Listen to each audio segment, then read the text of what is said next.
الحمد للہ رب العالمین والصلاة والسلام علی سید الانبیاء والمرسلین وعلی آلہ واصحابہ اجمعین، اما بعد فاعوذ باللہ من الشیطان الرجیم، بسم اللہ الرحمن الرحیم۔ آج ہم قرآن حکیم کے تیسرے پارے کے احکام اور اس کو سمجھنے کی کوشش کریں گے۔ تیسرے پارے کے اندر اللہ تبارک و تعالی نے ارشاد فرمایا کہ اللہ کے انبیاء میں سے بعض وہ ہیں کہ جنہیں اللہ تعالی نے ہم کلامی کا شرف عطا فرمایا، اور بعض کے درجات مقام اور مرتبے کو کسی دوسری حیثیت سے بلند کر دیا۔ حضرت عیسیٰ علیہ السلام واضح دلیل کے ساتھ آئے اور ہم نے حضرت جبرائیل علیہ السلام کے ذریعے ان کی مدد فرمائی۔ اگر اللہ تبارک و تعالیٰ کی منشا ہوتی تو انبیاء تعلیمات آ جانے کے بعد لوگ آپس میں نہ لڑتے، یعنی انبیاء بھی آ گئے اور اللہ کی تعلیمات آ گئی، پھر بھی لوگ آپس میں نہ جھڑتے، لیکن لوگوں نے راہ حق سے اختلاف کیا، کوئی ماننے والا بن گیا اور کوئی کافر ہو گیا۔ اور یاد رکھو کہ ہر کام اللہ تعالی کی مشیت سے ہی ہوتا ہے۔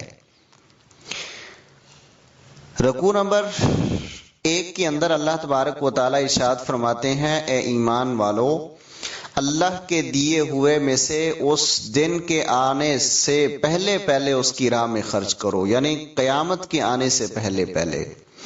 قیامت سے مراد یہ ہے کہ انسان اپنی موت سے پہلے وہ دن جس دن نہ خرید و فروخت ہوگی، نہ کوئی دوستی کام آئے گی، نہ مال کام آئے گا، نہ کوئی سٹیٹس اور عہدہ کام آئے گا، اور نہ ہی کوئی سفارش چلے گی۔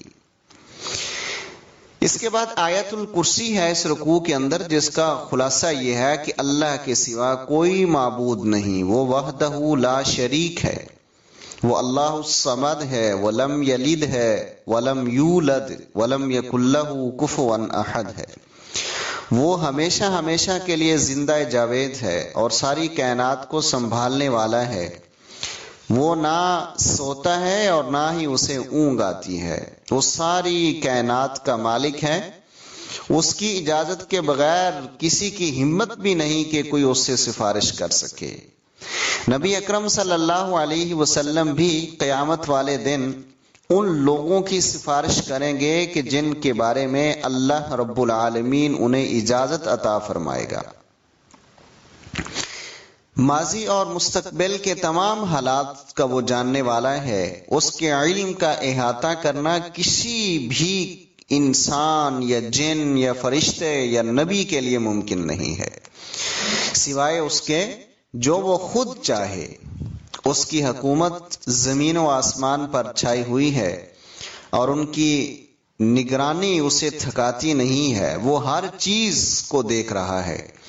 آپ اندازہ کیجئے کہ انسان اور فرشتے اور جن اور یہ بڑی چیزوں کے علاوہ اگر ایک پتا بھی کسی درخت کا گرتا ہے تو وہ بھی اللہ کے علم اور اس کے ارادے سے گرتا ہے۔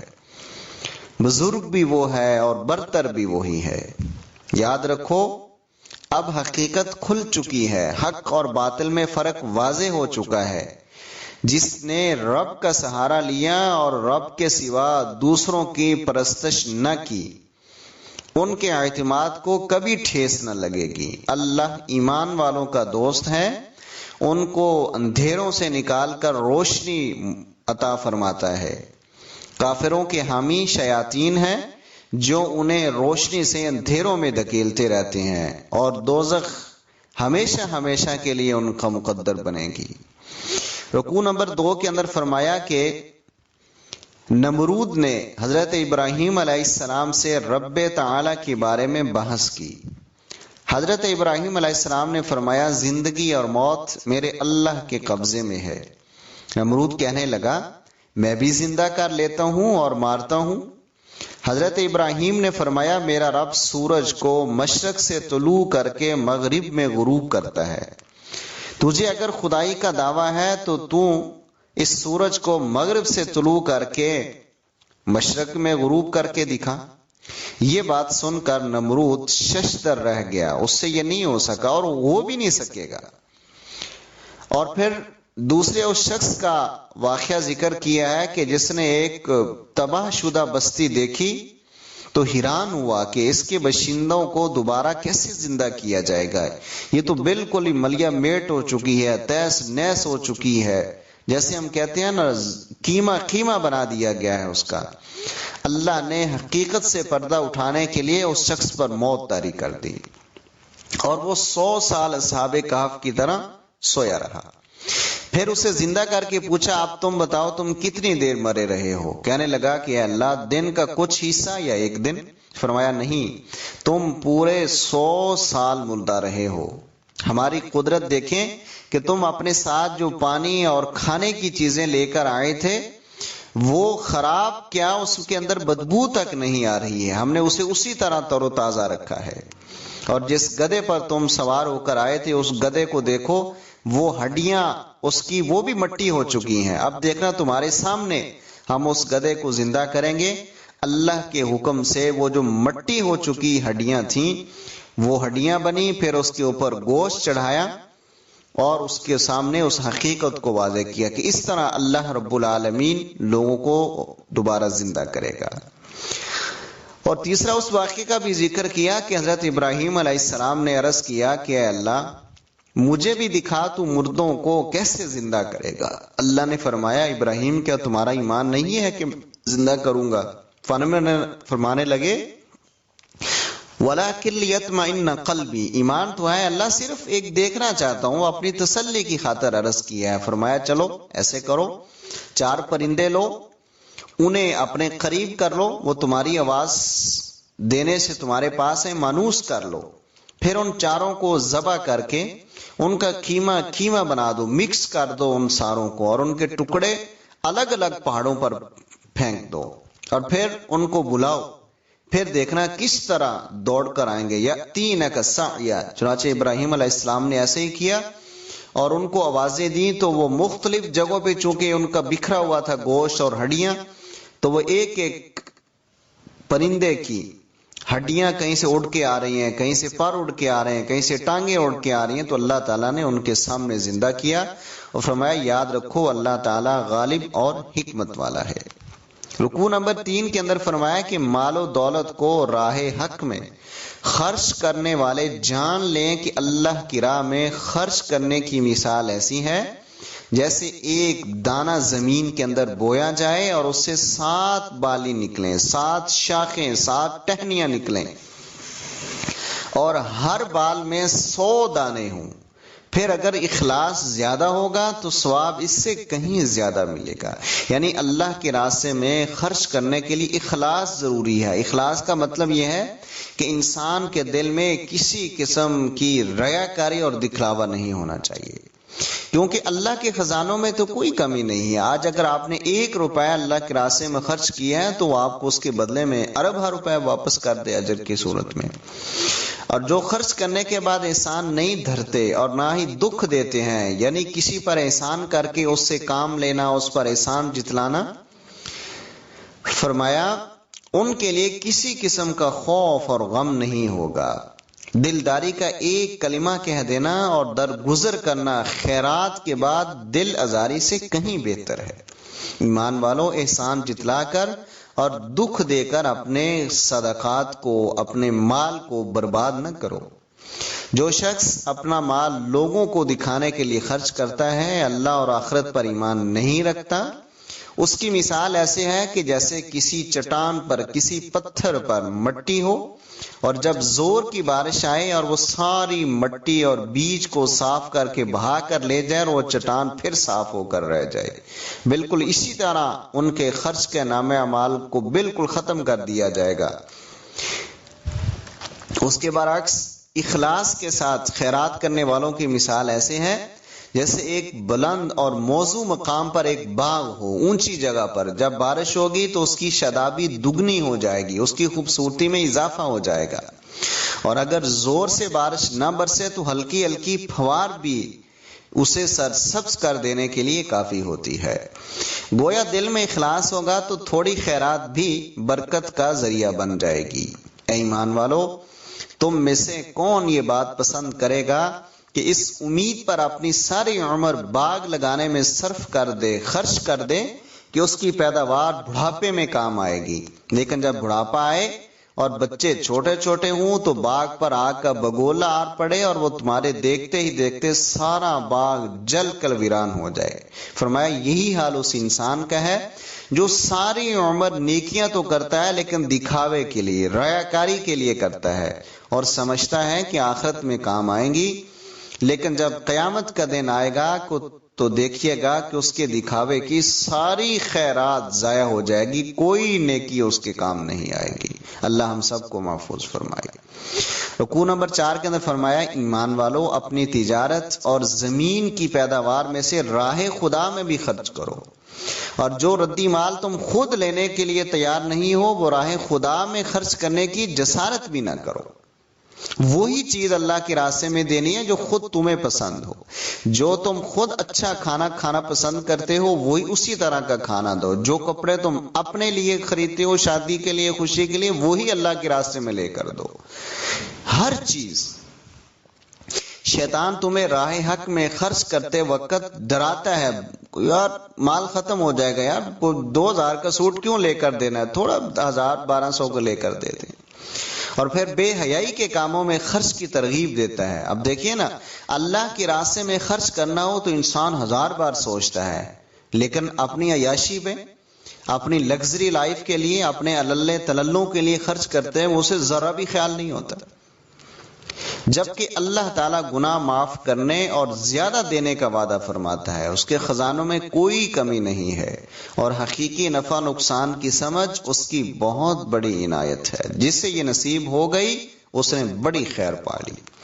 یاد رکھو تم جو بھی خرچ کرو گے یا نظر مانو گے وہ اللہ کے علم میں ہے، اس کے علم سے باہر نہیں ہو سکتی، اور حسب موقع جس طرح چاہو اللہ کی راہ میں خرچ کرو، چاہے لوگوں کے سامنے دو اور چاہے چھپا کر کرو، کیونکہ اصل چیز نیت کی درستی اور اخلاص عمل ہے۔ پیغمبر کا کام صرف راہ دکھانا ہے، لوگ ہدایت قبول کر لیں تو ان کا اپنا فائدہ ہے، اگر کفر کی روش ترک نہ کریں تو پیغمبر پر ان کی کوئی ذمہ داری نہیں ہے۔ راہ حق میں خرچ کرنا تمہارے اپنے ہی فائدے میں ہے، اللہ کی خوشنودی میں خرچ کرو گے تو پورا اجر پاؤ گے۔ اللہ کے بندو اپنے مال ان ناداروں پر خرچ کرو، ان یتیموں، مسکینوں، بیواؤں اور اللہ کے راستے میں دینی چیزوں پر، دینی اداروں پر خرچ کرو جو راہ حق میں روک لیے گئے ہیں، اور وہ جو مانگنے کے لیے کسی کے پیچھے نہیں پڑتے، ناواقف ان کی خودداری کے باعث انہیں غنی سمجھتے ہیں، مگر ان کے چہرے دیکھ کر ان کی ناداری کا بخوبی اندازہ لگایا جا سکتا ہے۔ رکوع نمبر 5 کے اندر فرمایا دن رات کھلے اور چھپے خرچ کرنے والے اللہ کے ہاں بڑے اجر کے مستحق ہیں، مگر سودی کاروبار کرنے والے اللہ کی گرفت سے نہ بچ سکیں گے۔ روز آخرت ان کی حالت مرگی روگی جیسی ہوگی، کیونکہ یہ ظالم سود کو تجارت بتاتے تھے، حالانکہ سود حرام ہے اور تجارت حلال ہے۔ یاد رکھو جو سود لینے سے باز نہ آیا اس سے خدا خود نمٹے گا۔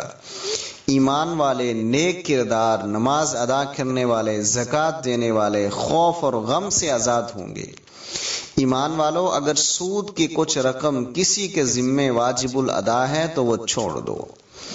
اگر تم نے سود خوری ترک نہ کی تو تمہارے خلاف اللہ اور رسول کی طرف سے اعلان جنگ ہے۔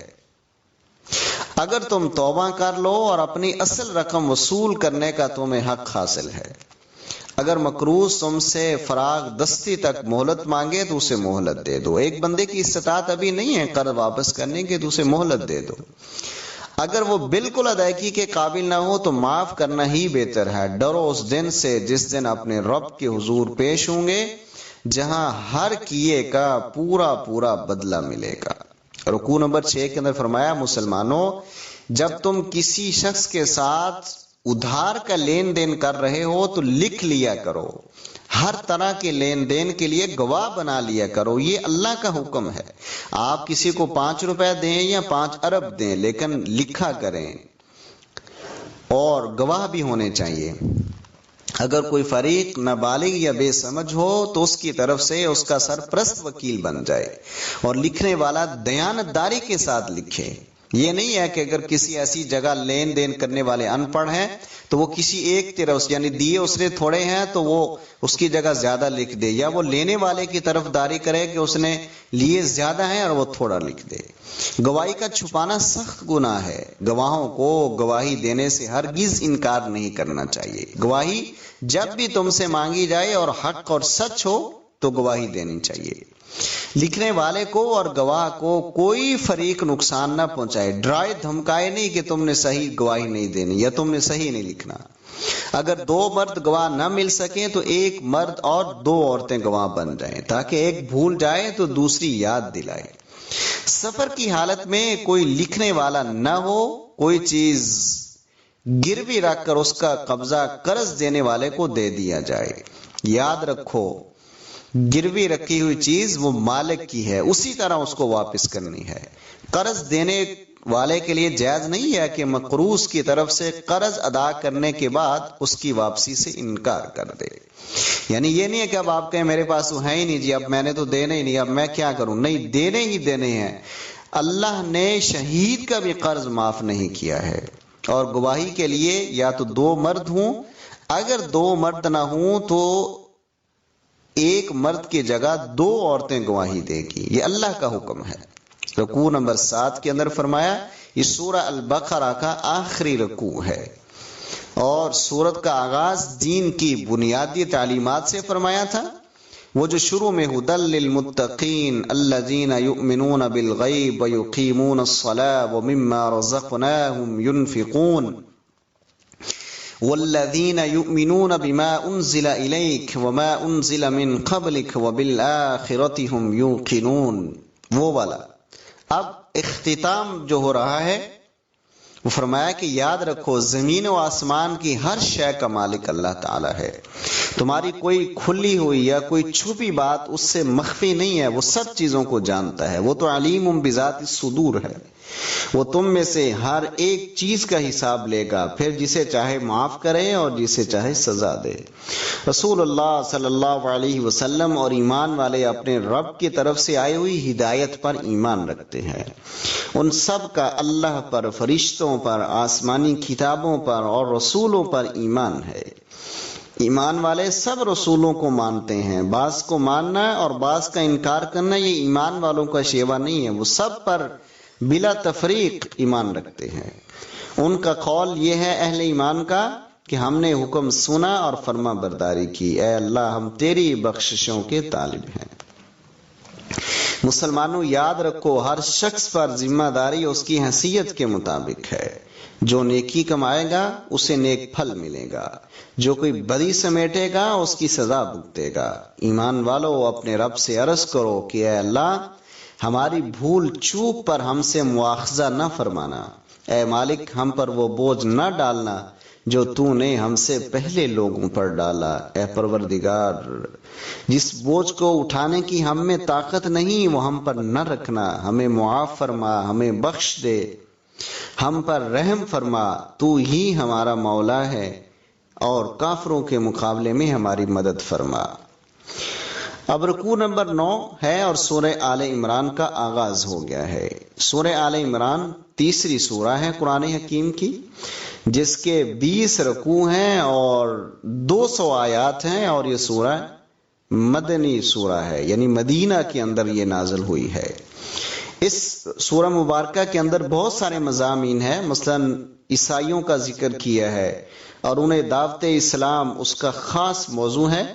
اس کے علاوہ مسلمانوں کو اتحاد و اتفاق کی تلقین کی گئی ہے، غزوہ احد کے چند واقعات کا ذکر کیا ہے اور راہ حق میں شہادت کا درجہ بیان فرمایا ہے۔ چنانچہ رکوع نمبر 9 کے اندر ارشاد فرمایا کہ زندہ و پائندہ رب جس کے سوا کوئی عبادت کے لائق نہیں، اسی نے قرآن مجید اتارا ہے، اسی نے تورات اور انجیل نازل کی تھی۔ قرآن کے نزول سے پہلے یہ کتابیں انسانیت کی رہنما تھیں، اب قرآن آ چکا ہے، اب قرآن کے مطابق زندگی گزارنی ہوگی۔ اس قرآن کے منکر اللہ تعالی کے عذاب سے نہ بچ سکیں گے۔ زمین و آسمان کی کوئی چیز اس سے چھپی ہوئی نہیں ہے۔ ماں کے پیٹ میں خوبصورت شکلیں بنانے والے اللہ کی ذات ہے۔ کلام اللہ دو قسم کے احکام پر مشتمل ہے۔ پہلا وہ صاف صاف اور کھلے احکام جو پڑھنے سے انسان کو خود بخود معلوم ہو جاتے ہیں۔ دوسرے وہ حقائق ہیں جن تک انسانی عقل کی رسائی ناممکن ہے۔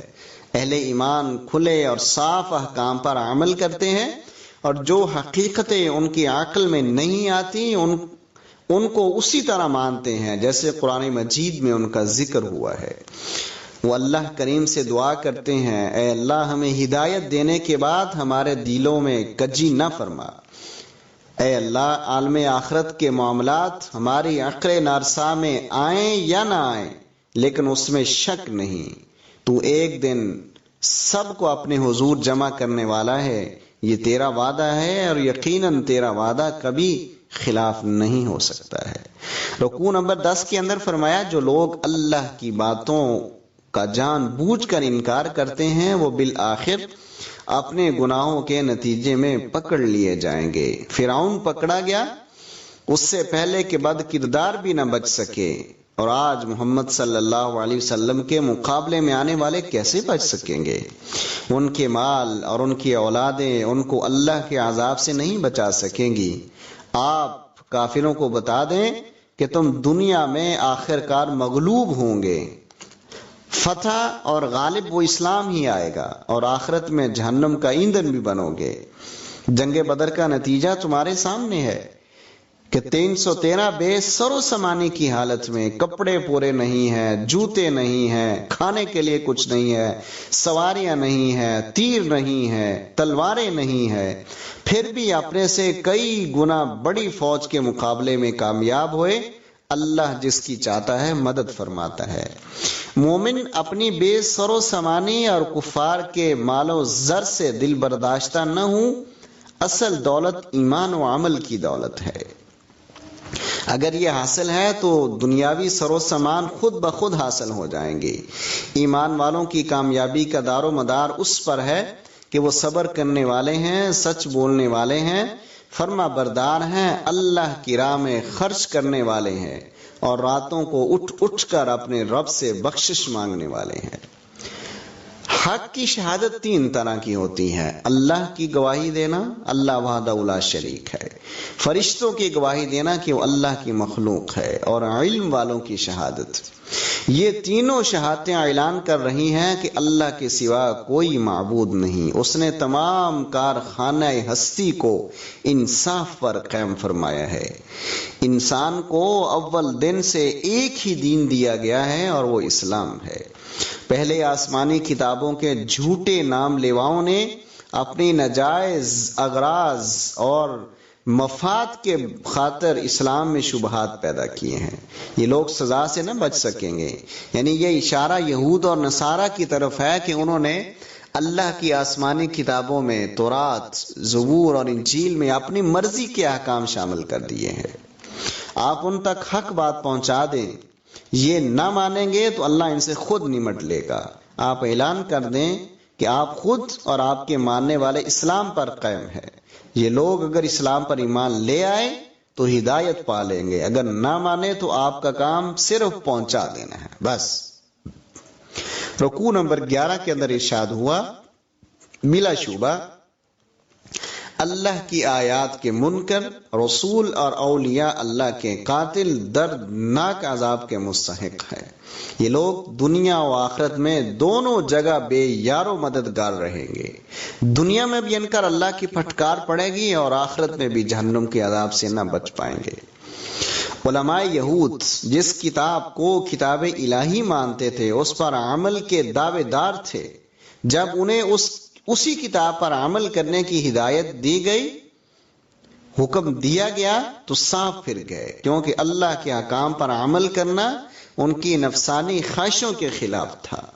ان کی جھوٹی دینداری نے ان کے دلوں میں یہ گمان پیدا کر دیا ہے کہ ہم تو ہر حال میں نجات پائیں گے، ہم تو ہر حال میں جنت میں جائیں گے، ہم اللہ کے چہیتے ہیں، جہنم میں ہمیں نہیں ڈالا جائے گا۔ حالانکہ اللہ کا قانون یہ نہیں دیکھتا کہ کون کس نسبت سے تعلق رکھتا ہے، جس کا عمل جیسا ہوگا ویسا ہی اس کا نتیجہ ہوگا۔ عزت و ذلت، حکومت دینا اور حکومت چھین لینا، رات کی تاریکی اور دن کا اجالا، زندگی سے موت اور موت سے زندگی بخشنا اللہ کا کام ہے۔ وہ جسے چاہے بے حد و حساب رزق عطا فرما دے۔ ایمان والو، کافروں کو اپنا دوست مت بناؤ، ایسا کرنے والوں کا اللہ کے سوا اللہ کے ساتھ کوئی سروکار نہیں۔ گناہ سے بچاؤ کے لیے کوئی تدبیر اختیار کر لو مگر اس کی اجازت ہے۔ خوب یاد رکھو اللہ تعالیٰ تمہارے ارادوں اور نیتوں سے پوری طرح باخبر ہے۔ قیامت کے دن تمہارا ہر اچھا اور برا عمل تمہارے سامنے آ جائے گا۔ دیکھنا، آج کوئی غلط قدم اٹھاؤ گے تو کل قیامت والے دن پچھتاؤ گے۔ اللہ تعالیٰ بہت پہلے آنے والے عذاب سے ڈرا رہا ہے۔ رکوع نمبر 12 کے اندر فرمایا، اللہ تعالیٰ نے اپنے رسول امین صلی اللہ علیہ وسلم سے فرمایا، اعلان کر دیجئے اگر تم اللہ کے پیار اور اپنے گناہوں کی بخشش چاہتے ہو تو میری پیروی کرو، یعنی نبی کی اطاعت کرو، اللہ اور اس کے رسول کی پیروی کرو۔ اللہ نافرمانوں کو پسند نہیں کرتا۔ اللہ تعالیٰ نے آدم علیہ السلام، نوح علیہ السلام، ابراہیم علیہ السلام اور حضرت عمران کے خاندان کو منتخب فرما لیا۔ یہ سب ایک دوسرے کی اولاد تھے۔ اور یہ واقعہ کہ جب عمران کی بیوی نے نظر مانی کہ جو بچہ میرے پیٹ میں ہے وہ جب پیدا ہوگا تو اسے میں اللہ کے لیے وقف کر دوں گی، یعنی اللہ کے دین کے لیے۔ لیکن جب بچی پیدا ہوئی تو وہ حیران اور پریشان ہو گئیں کہ بچی ایک لڑکے کی طرح کیسے ہو سکتی ہے۔ ظاہر ہے کہ لڑکا تو باہر آ جا سکتا ہے، لوگوں کو اللہ کی طرف بلا سکتا ہے۔ تو انہوں نے اس بچی کا نام مریم رکھا، اس کے لیے اللہ کی پناہ چاہی۔ اللہ تعالیٰ نے اسے بڑی ہی اچھی قبولیت کے ساتھ قبول فرما لیا اور زکریا علیہ السلام کو اس کا نگران بنا دیا۔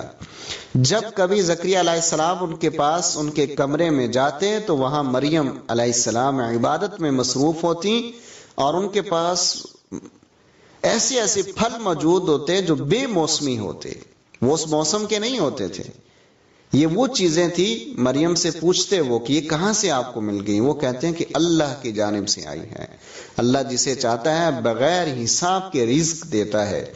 زکریا علیہ السلام نے اپنے رب سے اپنے لیے بیٹے کی دعا کی، اللہ تعالیٰ نے ان کی پکار سن لی اور خوشخبری دی کہ تیرے بڑھاپے اور تیری بیوی کے بانجھ کے باوجود تجھے اللہ بیٹا عطا فرمائے گا جس کا نام یحییٰ ہوگا، اور یہ خوشخبری بھی دی کہ وہ پیغمبر ہوگا اور نہایت پارسا ہوگا، نیک ہو، پاک ہوگا، پاکیزہ ہوگا۔ رکوع نمبر 13 کے اندر فرمایا کہ جب فرشتوں نے کہا کہ اے مریم، اللہ تعالیٰ نے دنیا بھر کی عورتوں کے مقابلے میں تجھے منتخب کر لیا ہے، تجھے چوز کر لیا ہے، تجھے پاک باز بنایا ہے، تجھے خوشخبری ہو کہ تو شوہر کے بغیر عیسیٰ علیہ السلام کی ماں بڑھے گی، اور حضرت عیسیٰ علیہ السلام دنیا اور آخرت میں عزت والے ہوں گے۔ وہ تیری گود میں اور بڑے ہو کر یکساں باتیں کریں گے، یعنی چھوٹی عمر میں بھی باتیں کریں گے۔ مریم کہنے لگی، میں پاک دامن ہوں اور میرا کوئی خاوند نہیں ہے، میرے ہاں لڑکا کیسے پیدا ہوگا؟ تو اللہ نے فرمایا کہ ہم شوہر کے بغیر اپنی قدرت کے اظہار کے لیے تجھے بیٹا عطا فرمائیں گے، یعنی اولاد یہ اللہ کے اختیار میں ہے، وہ جسے چاہے عطا کرے، وہ بن باپ کے بھی عطا کر سکتا ہے۔ چنانچہ اللہ تعالیٰ نے انہیں بیٹا عطا فرمایا اور ساتھ یہ بھی بات فرمائی کہ وہ لوگوں کو کتاب و حکمت اور تورات و انجیل کی تعلیم دے گا، اور وہ بنی اسرائیل کی طرف رسول بن کر آیا۔ حضرت عیسیٰ علیہ السلام پھونک مارتے تو مادر زاد اندھوں کی آنکھیں واپس آ جاتی، انہیں دیکھنا شروع ہو جاتے وہ، اور کوڑی تندرست ہو جاتے۔ وہ تورات کی تصدیق کرنے والے بن کر آئے۔ انہوں نے لوگوں سے فرمایا کہ اللہ سے ڈرو اور میرا کہا مانو، مگر لوگوں نے انکار کیا آپ نے لوگوں کو اللہ کے دین کی مدد کے لیے پکارا تو چند سچے انسانوں نے ان کی دعوت کو قبول کر لیا۔ پھر ایسا ہوا کہ یہودیوں نے عیسیٰ علیہ السلام کے خلاف سازشیں کی، جبکہ اللہ تعالی شانہ کی تدبیر سب سے بہتر اور بلند تر ہے۔ رکوع نمبر 14 کے اندر ارشاد فرمایا، یاد کرو جب اللہ رب العزت نے اعلان فرمایا کہ میں عیسیٰ کو اپنی طرف اٹھا لوں گا اور تمہارے ہر کفر سے اس کا دامن پاک اور صاف رکھوں گا، رہے کافر تو وہ عذاب کے مستحق ہوں گے اور ایمان والے پورے اجر پائیں گے۔ حضرت عیسیٰ علیہ السلام کی مثال ایسے ہی ہے جیسے آدم علیہ السلام کو وہ مٹی سے پیدا کیے گئے، پھر اللہ تعالیٰ نے کن کا حکم دیا اور جیسا کچھ خدا کا ارادہ تھا اسی کے مطابق فوراً وہ ہو گئے۔ یہ واقعات ہیں۔ پھر جو شخص آپ سے جھگڑا کرے اس سے کہہ دیں کہ میرے پاس عیسیٰ علیہ السلام کے انسان ہونے کے لیے علم و یقین موجود ہے، اگر تم بھی ان کی خدائی کے لیے ویسا ہی علم و یقین رکھتے ہو تو آؤ یوں فیصلہ کر لیں کہ ہم دونوں فریقین میدان میں نکلیں اور اپنے اپنے بیٹوں اور عورتوں کو بلا لیں اور خود بھی شریک ہوں، پھر عز و نیاز کے ساتھ اللہ کے حضور دعائیں کریں۔ ہم دونوں میں سے جس کا دعویٰ جھوٹا ہوگا تو جھوٹوں پر خدا کی لعنت۔ رکوع نمبر 15 کے اندر فرمایا، اہل کتاب سے کہا گیا کہ آؤ ان 3 باتوں پر اتفاق کر لیں جو ہمارے اور تمہارے درمیان مشترک ہے۔ یعنی نبی صلی اللہ علیہ وسلم کو حکم دیا کہ یہ بھی تو دعوے دار ہے نا اللہ کے دین کے، تو انہیں کہیں کہ 3 باتیں تو ہمارے درمیان مشترک ہیں، چلو ان پر ہی ہم اتفاق کر لیں۔ وہ 3 باتیں کون سی تھی؟ نمبر 1 کہ خدا کے سوا کوئی عبادت کا مستحق نہیں۔ نمبر 2 اللہ وحدہ کے ساتھ کسی کو شریک نہیں ٹھہرایا جائے گا۔ نمبر 3 کوئی انسان کسی دوسرے انسان کو اپنے لیے معبود برحق کی طرح مقدس اور معصوم نہ بنا لے، کہ یہی حضرت آدم کا طریقہ تھا۔ یہودیت اور نصرانیت بعد کی پیداوار ہے۔ حضرت ابراہیم علیہ السلام نہ یہودی تھے اور نہ ہی عیسائی تھے۔ ما کان ابراہیم یہودیا ولا نصرانیا ولیکن کان حنیفا مسلما، بلکہ ایک رب کی عبادت کرنے والے سچے مسلمان تھے۔ ہمارے نبی صلی اللہ علیہ وسلم اور ان کے ساتھیوں کا طریقہ وہی ہے جو حضرت ابراہیم علیہ السلام کا تھا۔ اہل کتاب کا ایک گروہ اہل حق کو گمراہ کرنا چاہتا ہے، حالانکہ یہ گروہ خود گمراہی میں مبتلا ہے۔ رکوع نمبر 16 کے اندر ارشاد فرمایا کہ یہودی دراصل حضور اکرم صلی اللہ علیہ وسلم سے نسلی تعصب رکھتے ہیں، خاندانی تعصب رکھتے ہیں۔ وہ کہتے ہیں کہ نبوت ہمارے پاس ہو یا ہمارے اندر پیدا ہو۔ اللہ تعالیٰ نے فرمایا کہ نبوت اللہ کے ہاتھ میں ہے، جس کو چاہتا ہے نبوت سے نوازتا ہے۔ اہل کتاب مسلمانوں کو گمراہ کرنے کے لیے کئی طرح کے حربے اختیار کرنے لگے، مثلا جھوٹ موٹ، کچھ دیر کے لیے ایمان لے آتے یعنی جھوٹا ایمان لے آتے، پھر دوسروں کو بد ظن کرنے کے لیے یہ کہہ کر مرتد ہو جاتے کہ ہمیں سمجھ آ گئی ہے کہ اس دین میں کئی خرابیاں ہیں۔ فرمایا کہ یہ بد دیانت گروہ ہے، ان سے ایمان لانے کی توقع رکھنا فضول ہے۔ یہ لوگ کتاب الہی کی تلاوت کرتے وقت اپنی مرضی کی عبارتیں اپنی طرف سے شامل کر لیتے ہیں تاکہ عوام سمجھے کہ یہ اللہ کی کتاب کا بیان ہے، حالانکہ وہ خدا کی کتاب کا بیان نہیں، ان کی اپنی گھڑی ہوئی باتیں ہیں۔ یاد رکھو کسی کو یہ حق نہیں پہنچتا کہ وہ خود ساختہ حکم پر لوگوں کو چلائے، یعنی اپنی طرف سے احکام بنائے اور کہے یہ اللہ کی طرف سے اس کے مطابق زندگی گزاریں۔ اگر اللہ نے اپنے کسی بندے کو کتاب و نبوت عطا فرمائی ہے تو اس لیے عطا فرمائی ہے کہ احکام الہی کی طرف لوگوں کو دعوت دے، اس لیے نہیں کہ اپنی بندگی کرائے، یعنی لوگوں کو اللہ کی بندگی کی طرف بلائے۔ تمہیں کیا ہو گیا ہے کہ دین قبول کر لینے کے بعد بھی کفر کی روش اختیار کر رہے ہو؟ رکوع نمبر 17 کے اندر ارشاد فرمایا، یہ آخری رکوع ہے اس پارے کا، کہ یاد کرو اللہ جل شانہ نے انبیاء علیہ السلام کو کتاب و حکمت عطا فرمانے کے بعد ان سے یہ وعدہ لیا تھا جب بھی میرا رسول تمہاری تصدیق کرنے والا بن کر آئے تو تم اس پر ایمان لانا اور اس کی مدد کرنا، چنانچہ اللہ کے تمام نبی ایک ہی دین کی طرف بلانے والے تھے، وہ ایک دوسرے کی تصدیق کرنے والے تھے۔ جب اللہ کا دین ایک ہی ہے اور وہ اسلام ہی ہے تو سب کو اسے قبول کر لینا لازم ہے۔ جو کوئی ایک پیغمبر کو مانتا ہے اور دوسرے کا انکار کرتا ہے وہ گویا پورے سلسلہ ہدایت کا انکاری ہے۔ ایسے لوگ خدا کی لعنت کے مستحق ہیں، ان کی توبہ کبھی قبول نہیں کی جائے گی اور وہ دنیا بھر کی دولت دے کر بھی نجات نہ پا سکیں گے۔ ان کے لیے دردناک عذاب تیار ہے اور ان کا کوئی مددگار نہیں ہوگا۔ یہاں پر تیسرے پارے کا اختتام ہو جاتا ہے۔ اللہ تعالیٰ سے میری یہ دعا ہے کہ اللہ تعالیٰ ہم سب کو قرآن حکیم کے مطابق زندگیاں گزارنے کی توفیق عطا فرمائے اور اس قرآن کی برکات کو ہمارے گھروں کے اوپر، ہماری زندگیوں کے اوپر نازل فرمائے اور ہمیں قرآن، ہمارے حق میں قرآن کو سفارشی بنائے۔ وآخر دعوانا الحمدللہ۔